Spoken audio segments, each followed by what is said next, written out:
Okay, this is our gardening co-op meeting for December.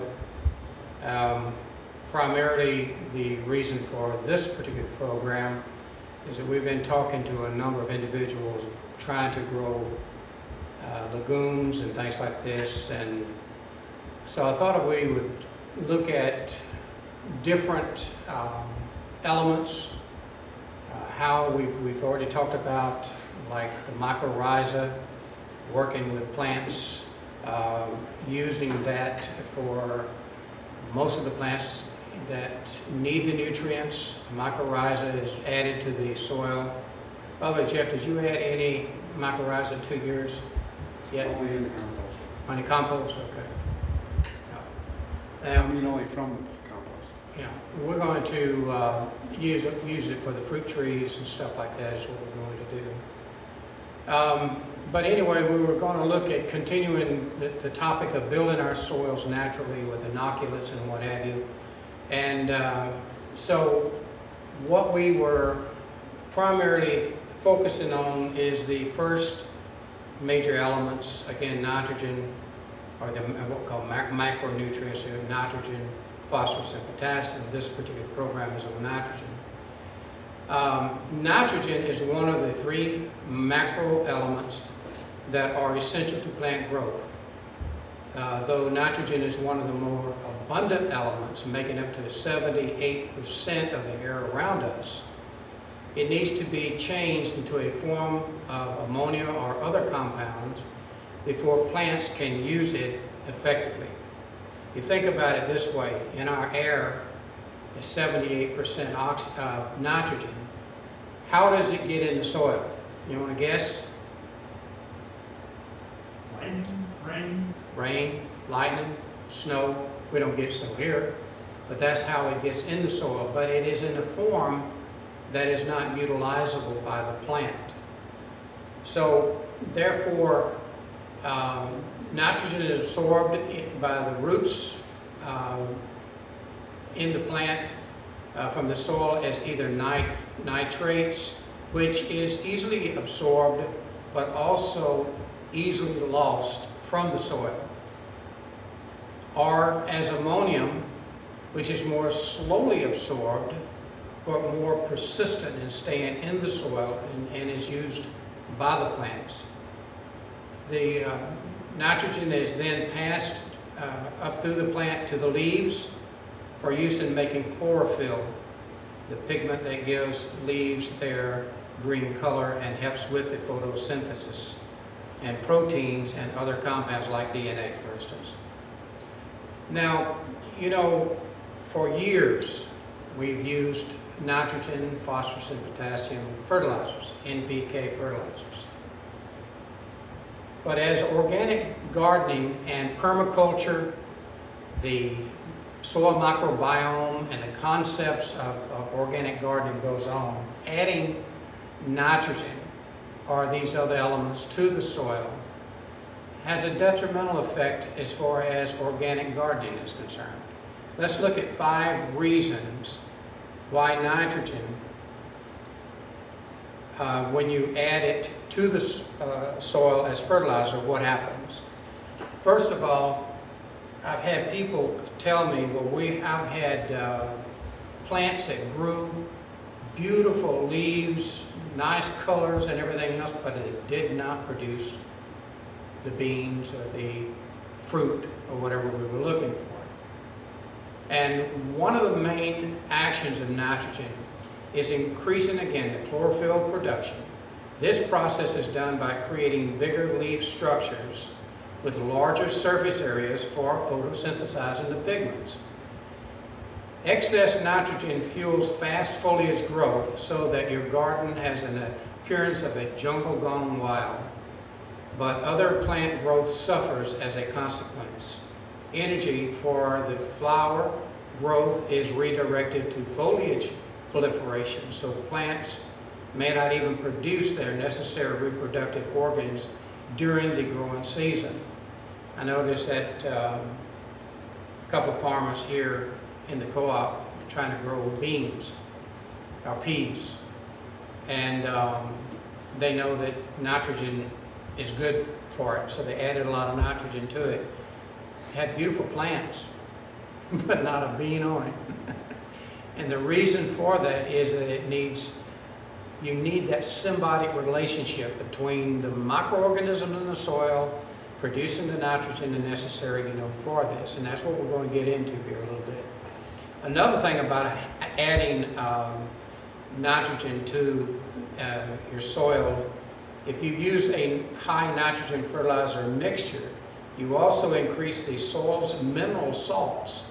And excessive elemental nitrogen takes water away from the plant while leaving the salts behind. As a result, the leaves take on a burnt look from dehydration. Or if you ever notice the leaves' edges are yellow, this may be the reason for that.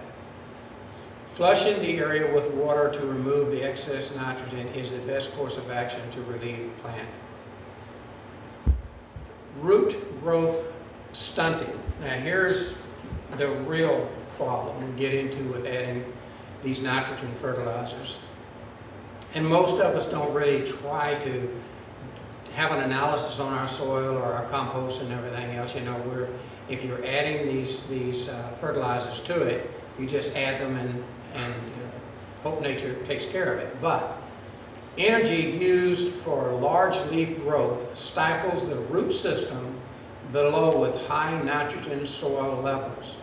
Roots slow their naturally spreading habit since they do not have the necessary nutrients to use as energy, as the elements are redirected upward. As a result, the plant may be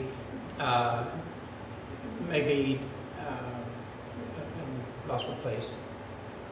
Destabilized, sorry, in its soil position. If it is tall enough, it will blow over with heavy winds. Additionally, stressed roots invite disease through soil pathogens as well.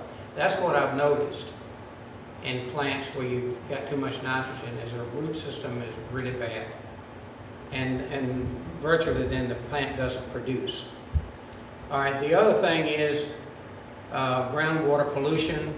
Because of the excess nitrogen, we probably don't realize it, but it stays as an element and is released back into the environment. It gets into our water, our wells, and what have you.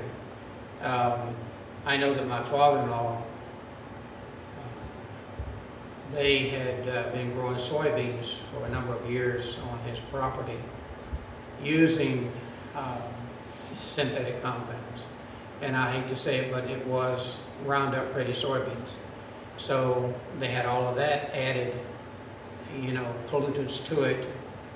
But when they tested the well water, which he had a relatively deep well, it was full of nitrites and nitrates. So they couldn't drink it without filtration and what have you. And this is what happens to a lot of the farms in the Midwest and in areas where they grow corn, soybeans, cucumbers, and what have you, using all these synthetics, because guess what?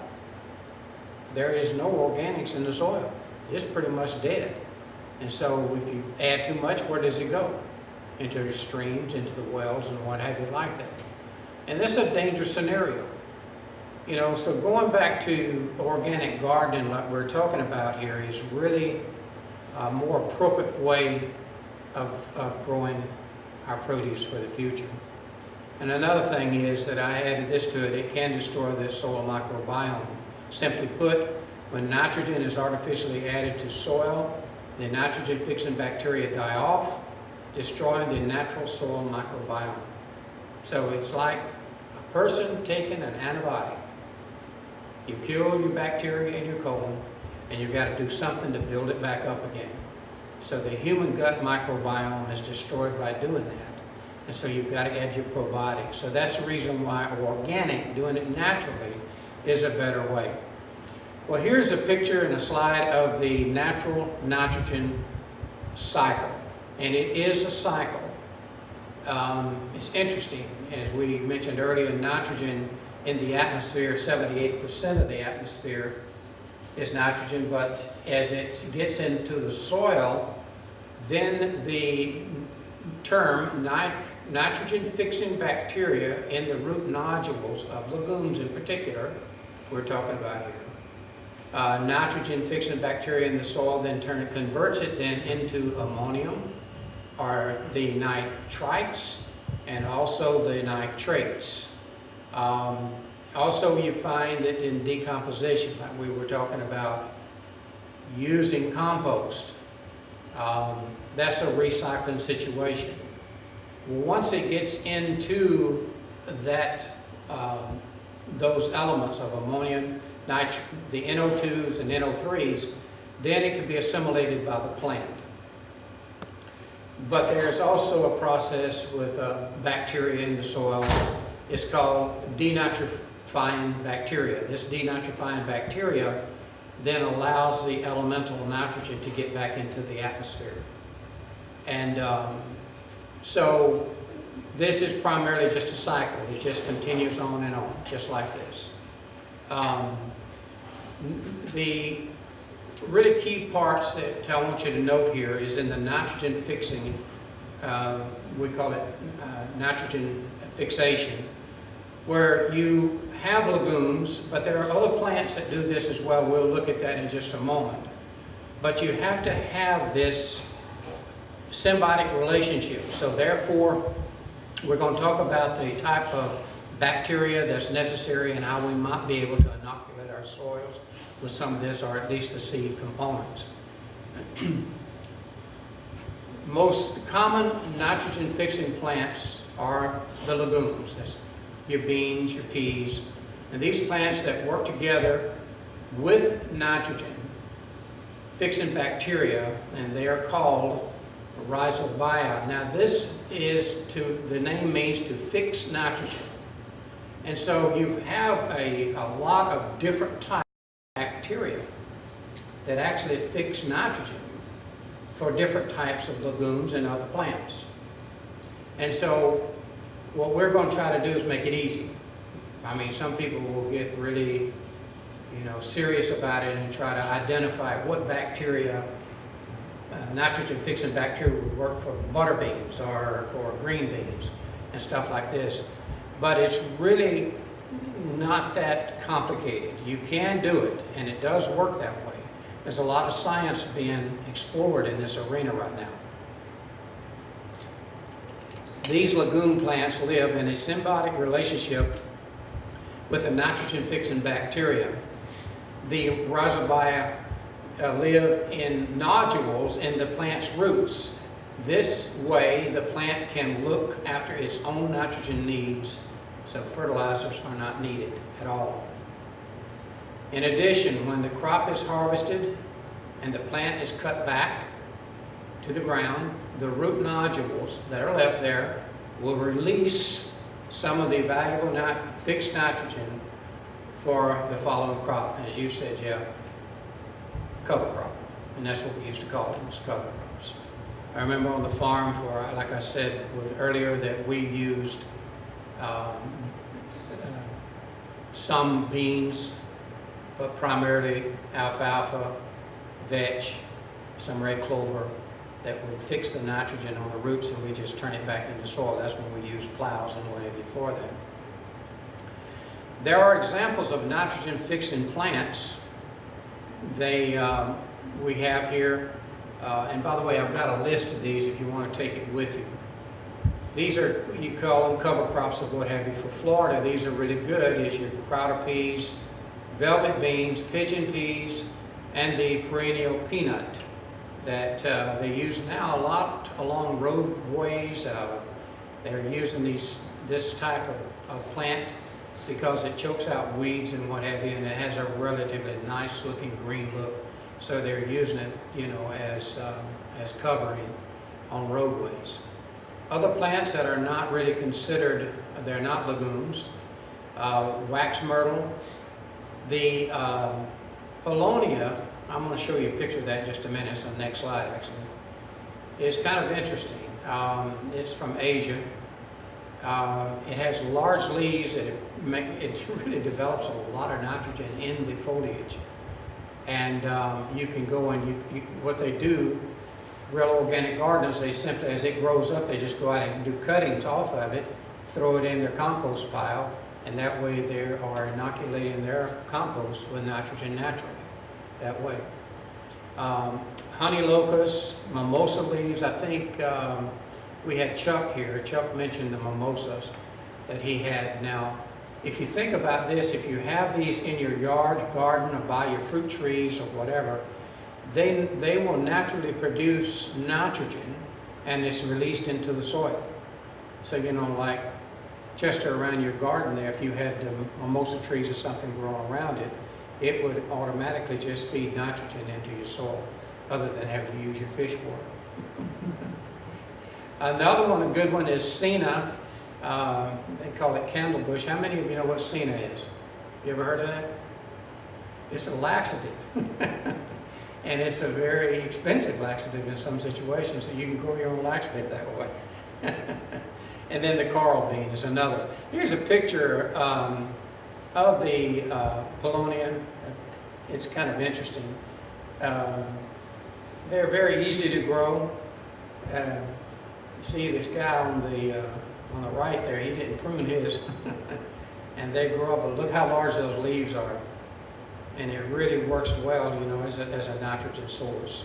So there are other things other than legumes that you can use, you know, to fix nitrogen for your soil, for your crops. And using it as a composter is very, very interesting. All right, now we're going to look a little bit at the nitrogen-fixing bacteria. This is a product here that's called Rhizobiome, and it's available commercially. You've got instructions on the bag how to use it and what have you. Now here's how they use these. First of all, let me read this. Mode of action. This is a symbiotic nitrogen-fixing bacteria, which is a soil inhabiting bacteria capable of fixing atmospheric nitrogen in symbiotic association with legumes. They host plants, and all these cases have healthy appearances. Now, let me tell you how they do this. They don't always add it to the soil. What they do is they'll take a powder or they'll take a liquid product, and they will soak the seeds in them, coat the seeds really good, because that's where it needs to be. Because as soon as the seed starts to germinate, that bacteria then is fixed in the root system of that particular plant. So without having to spend a lot of money and spreading it all over your garden, just coat your seeds with it. And that's what we're going to have a little bit video on that in just a minute. The benefits here is that it will increase your productivity of your pulses or your legumes, and fixing bacteria into the soil for subsequent crops. In other words, once you do this, it will continue to multiply as the plant is growing. And then if you don't plant legumes the next time you plant turnip greens, you're going to have a lot of nitrogen there for your turnip greens without adding any nitrogen to your soil whatsoever. The next we want to look at is we used to call it Azobacter, but it's Azotobacter. Now this particular nitrogen fixing bacteria is interesting. It doesn't need a host plant. It will automatically produce nitrogen from atmospheric, utilizable nitrogen for the plants from atmospheric nitrogen. Now this one they do add to the soil. So it's one that's relatively new. I will say this, that when we were planting some of our, in our hydroponics, we used this one. Just test it to see if it would work in hydroponics, and it did. Interestingly enough, nitrogen fixation using this particular type of product, you could still use your plants and still get the nitrogen, and it'll produce the nitrogen that you need. It won't overproduce nitrogen. That's the key point here. All right? Any questions so far? The previous one was, it works with the roots. Yeah, that's a symbiotic nitrogen. That would work in where I've got mulch now without any plants. Well, you need primary legumes, you know, as a cover crop to use that. But it's, you know, I don't know what are you going to plant, you know, or anything like that, but there are, if you use that particular microorganism, you know, on other things other than legumes, I don't know what it would work or not. I know it works with legumes primarily. And you, like I said, your cover crops that we had there, you know, like right now, for instance, with your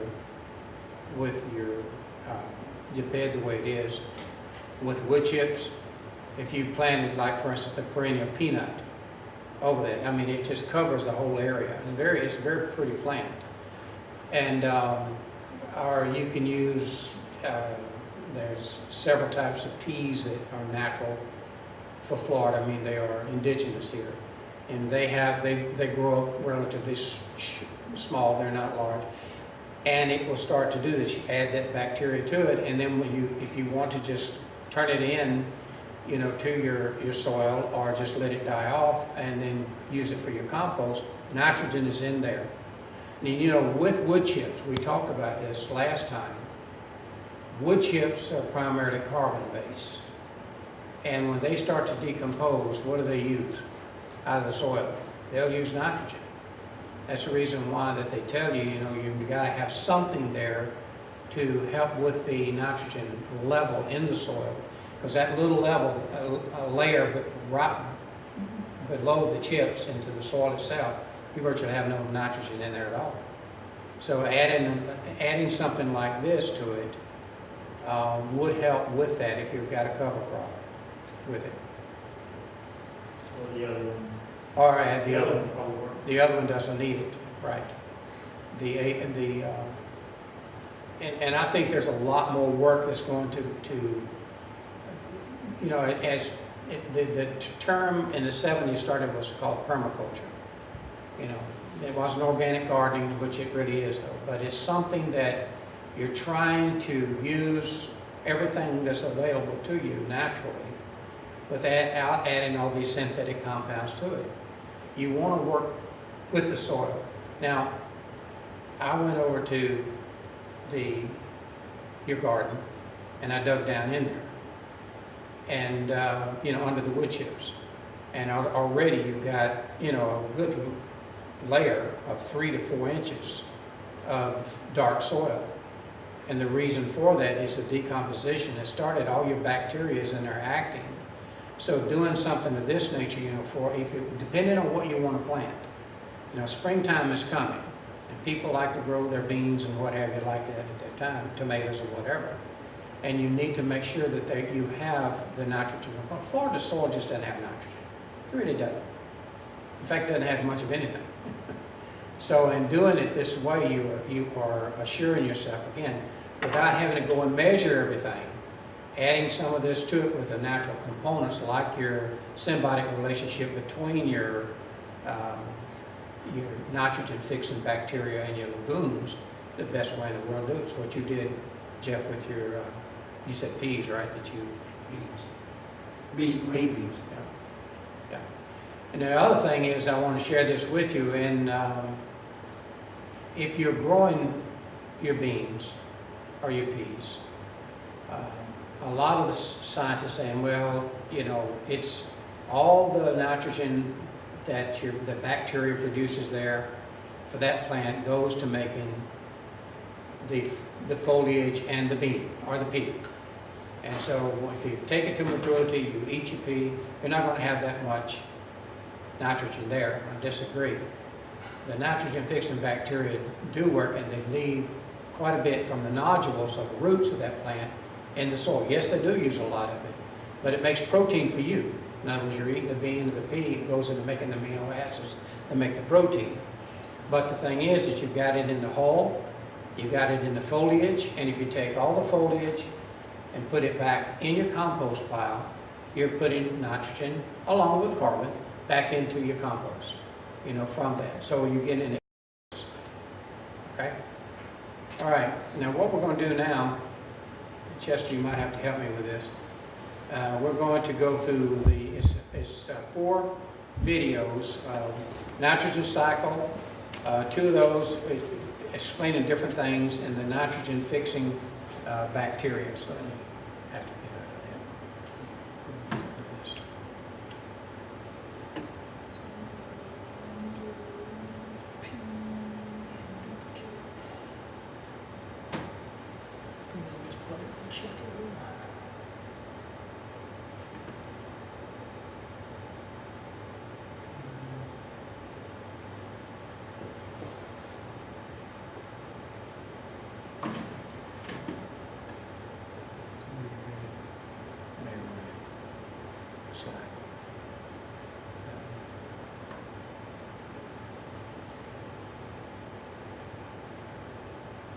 Nitrogen often gets less attention than carbon or oxygen, but nitrogen is very important to life as well, and like carbon and oxygen, it cycles through our biosphere.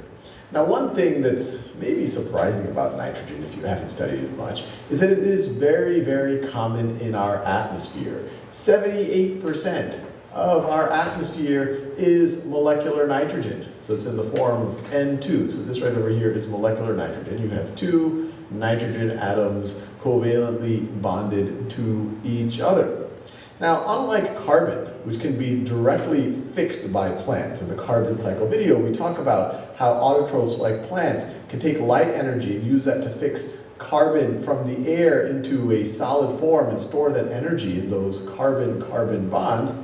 Nitrogen cannot be directly fixed by complex organisms like plants. Instead, the key actor that fixes the nitrogen from the air, so you have all of these N2 molecules in the air here. The actors here aren't plants, but prokaryotes, like bacteria. So let me draw some soil here. And the bacteria could be in a bunch of different places, but you could have a bacteria in this soil. I'll draw it a little bit bigger so you can see it. So prokaryotes, right over here, there's the bacteria. And certain types of bacteria are capable, and prokaryotes are capable of fixing nitrogen. So what they're able to do is they're able to take that N2 and turn it into a form that is more usable by complex organisms like plants. So this is the bacteria right over here. So that's the bacteria. That's just a little circular strand of DNA. I could draw I can make it more complicated, but let me just do it like this. Bacteria is able to fix that N2 and take it to ammonia, NH3. And it's this ammonia that is really useful for plants and other complex organisms. So this right over here. So as the plant, in the video on the carbon cycle, we talk about how plants fix carbon, that carbon makes up a large part of organic molecules, but many important organic molecules also need nitrogen. And these are examples of organic molecules that you'll find in plants, and you'll find them in many different types of organisms. So this right over here is an amino acid. You see the nitrogen right over there. This right over here is our good old friend ATP, adenosine triphosphate, the quick store of energy in biological systems. You see the nitrogen in the blue right over here. This is the famous DNA, deoxyribonucleic acid, and you see the nitrogens throughout this macromolecule. So nitrogen is essential for life, but the step of fixing that nitrogen, that's done by bacteria, which can then produce the ammonia, which is then usable by plants, and then by eating the plants, things like you and me can get that nitrogen into our systems. Now, it's not just a one-way street. That is, we're just going from the nitrogen in the atmosphere and it gets fixed by prokaryotes, and then that gets used, and then it gets turned into ammonia and gets used by higher organisms, because then eventually all of it would get depleted. As an organism dies, so let's say this is a dead organism. It could be a bacteria, but I'll do a higher organism, a multicellular one. This is a dead plant here. I don't want to draw dead animals. It's more morbid. So let's say this is a dead plant there. And when it gets decomposed, and there are many different types of bacteria, even though I might draw them looking kind of the same. Let's say this is another bacteria in orange. as these bacteria digest these plants, they could take some of the nitrogen and break them down into nitrites and nitrates. These are molecules involving a nitrogen bonded to 2 or 3 oxygens. And they could take them back to ammonia. So we could go back, so we could have bacteria that take us back to ammonia, or eventually by converting the nitrogen into nitrites and nitrates, we could go back to that molecular nitrogen, that N2, that then gets released back into the atmosphere. So, or it can get stored in other ways as well. But in general, as you see here, this pattern, that we have these elements that are essential for life. They don't just disappear or form out of nowhere. They're constantly being recycled in our biosphere. And nitrogen doesn't get as much attention as carbon or oxygen, but it is essential for life. In fact, when you look at especially plants and growing plants, and you think about fertilizer. Fertilizer is something that if you add it to a plant, it's going to grow more. So without it, it kind of limits how fast a plant can grow. A lot of fertilizer is going to have nitrogen, and in another video we're going to talk about phosphorus. And that phosphorus and nitrogen and their availability in the soil is often a rate limiting factor for plants. And you know that because if you add more nitrogen or that phosphorus, add more ammonia to that soil, the plants are going to grow faster.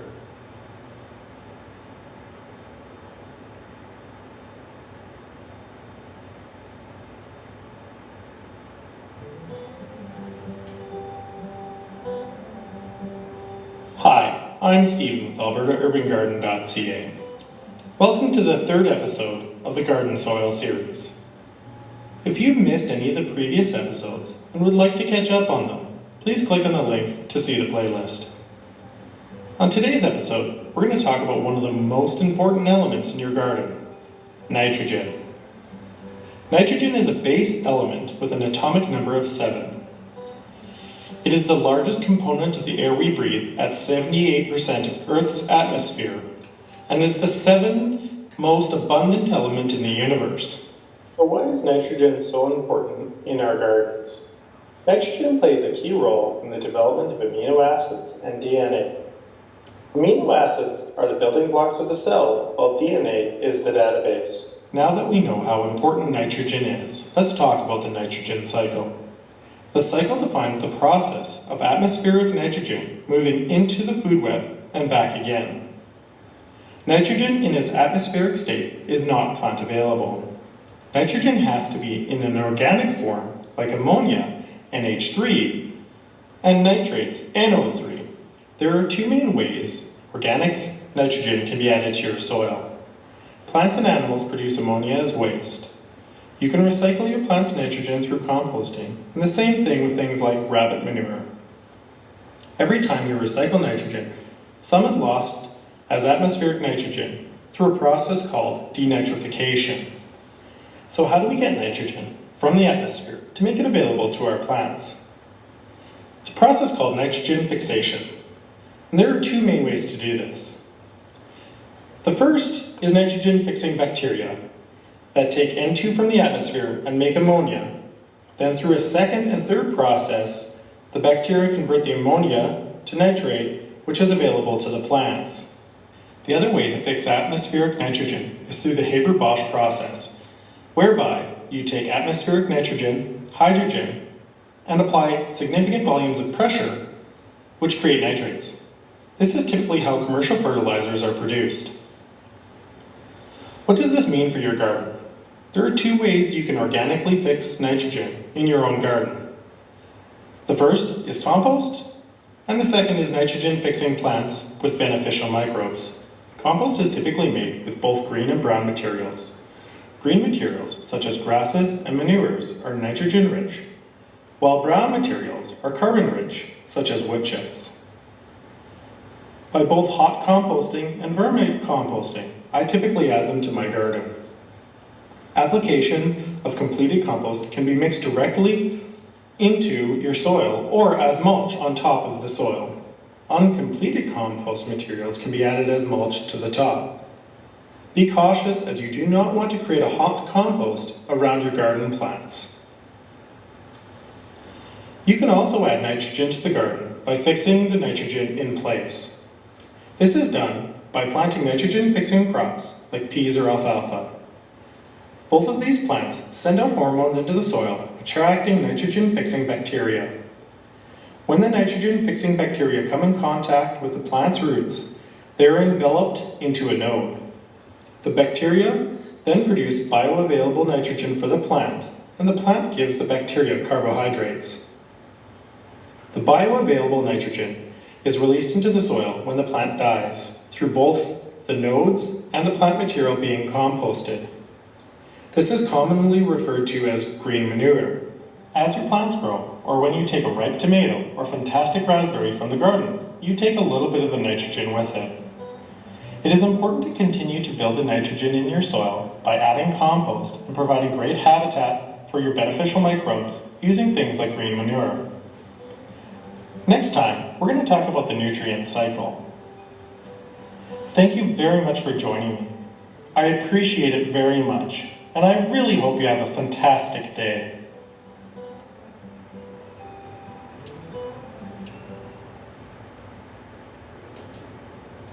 This one is on more about the nitrogen-fixing bacteria.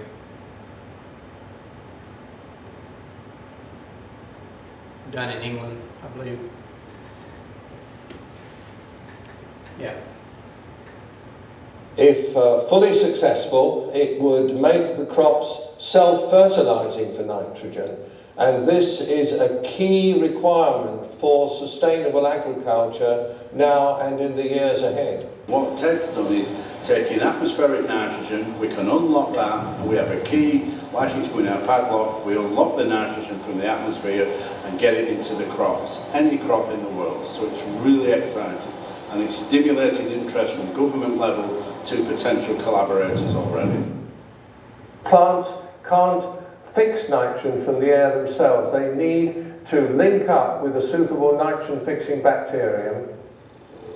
And this particular nitrogen-fixing bacterium that we found in sugarcane enables a very wide range of plants to fix nitrogen in symbiotic interaction with these nitrogen-fixing bacteria. Only legumes can get their nitrogen from the air by symbiotic interaction with nitrogen-fixing bacteria. We're going to spread this to all the major cereals of the world and other non-legume crops.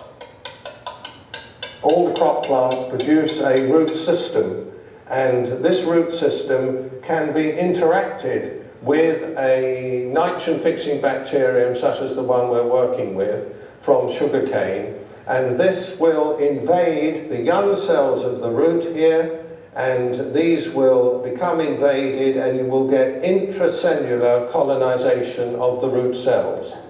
Intracellular colonization of the root cells means that these bacteria, which are here, are inside the cell. They're in the cytoplasm of the cell. They're actually surrounded by a membrane in the cytoplasm. So they're set up home in an organized way so that they can fix nitrogen in those cells and get energy for that fixation from the plant's photosynthesis.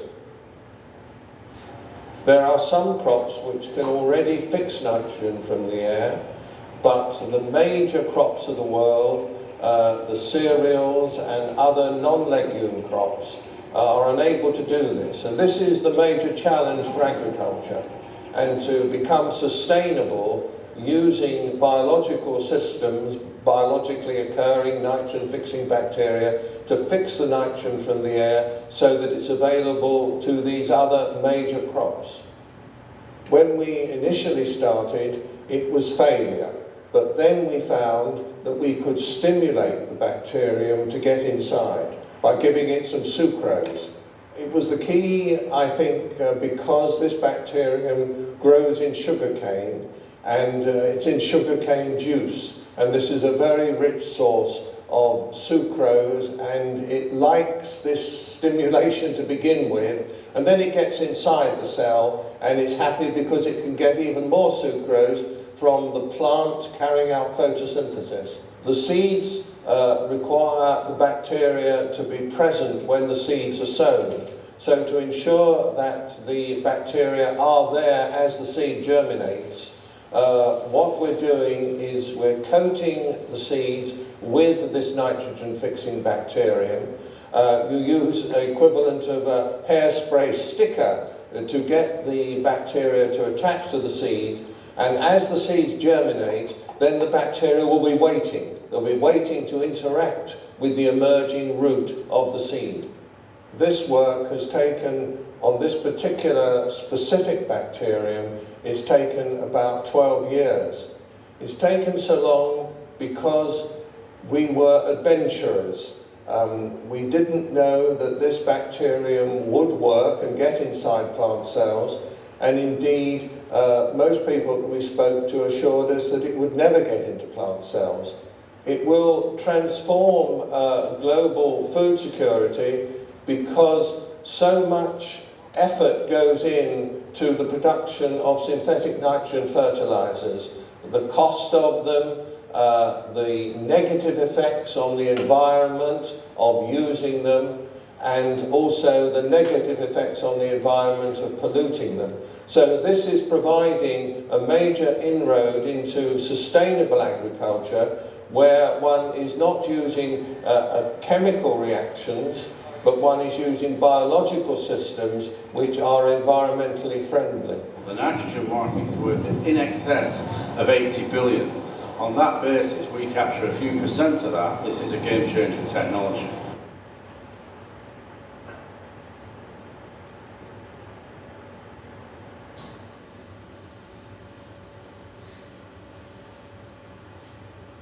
We have a lot of universities and what have you that are studying this aspect of it because of the pollution that has gone on in our world. A lot of the Monsanto type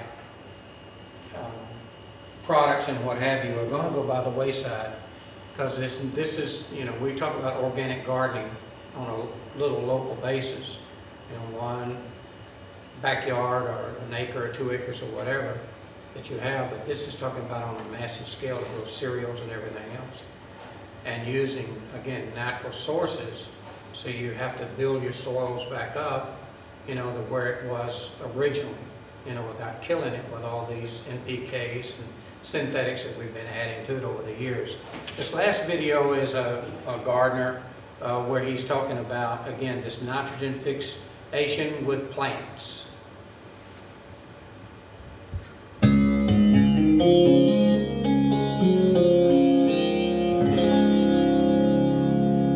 Sugar snap peas are one of our favorite late spring and early summer garden treats. They're so sweet and tender when picked at just the right time, and their taste and freshness can't be beat. Not only do they taste great, but like other legumes, sugar snap peas fix nitrogen in the soil. Through a symbiotic relationship with beneficial soil bacteria, they take nitrogen from the atmosphere and store it in nodules on their roots. This makes them a great companion plant to interplant with nitrogen-loving crops. They can also be planted in succession with other crops that grow later in the season. Last Saturday we planted peas below 2 trellises in our garden. A common rule of thumb around here is to plant peas as soon as the ground can be worked in the spring. But the bacteria that fix nitrogen are not very active in cold soil.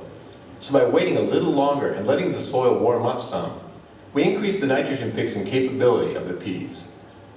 We grow peas vertically on trellises because they're great climbers and the plants are much healthier when kept off the ground. In addition, growing vertically saves space and makes harvesting easier.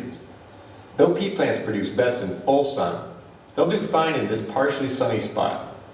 I planted 2 rows of peas along the bottom of the trellis, keeping them about 2 to 3 inches apart and about 1 inch deep. I covered them with soil and also placed some homemade compost on top before watering.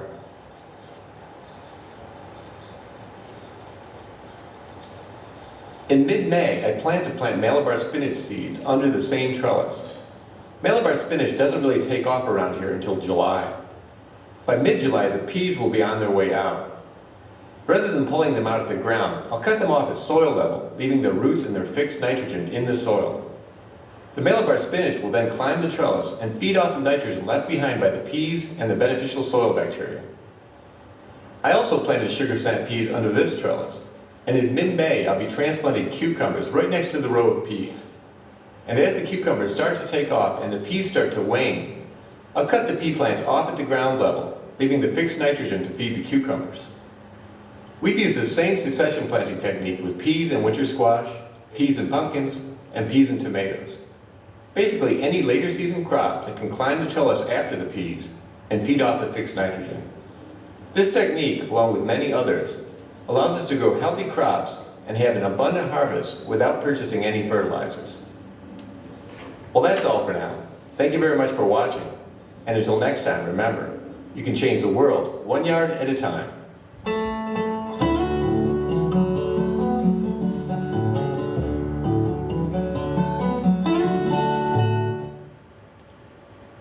Okay. That was what the presentation, on nitrogen. We're going to go over phosphorus and potassium next time in our discussions. Natural sources, so that we are not having to add them to it. Where do they come from, and how do we get them in our soil? And it's interesting to note that once they're there, pretty much you get that symbiotic relationship going, and very seldom do you have to go and add more to it, because it's going to continue. What you do is you work with your composting, continue with that, and periodically we will probably check soil samples. We wanted to do that, again, with looking for the microbes in it. Once we get going with our different gardens, just to see where we are with this. And right now with yours and what you've been doing, Jeff and Chester, yours, I'd love to, probably about springtime, I'd like to do another soil analysis on it, just to look at your microbes in them, just see where they are. And then, go back and check and see what you've done as far as implementation of some of these, organic processes and what have you. I was actually going to then go into our co-op organization situation, but since we don't have a lot of people here, we won't do that today, and we'll do that next time. And but if you have any questions on any of this, feel free to ask me, or we get your material and whatever. Now, I do have a list of different types of nitrogen fixing plants that are available, other than just your legumes. Okay. All right. Thanks a lot.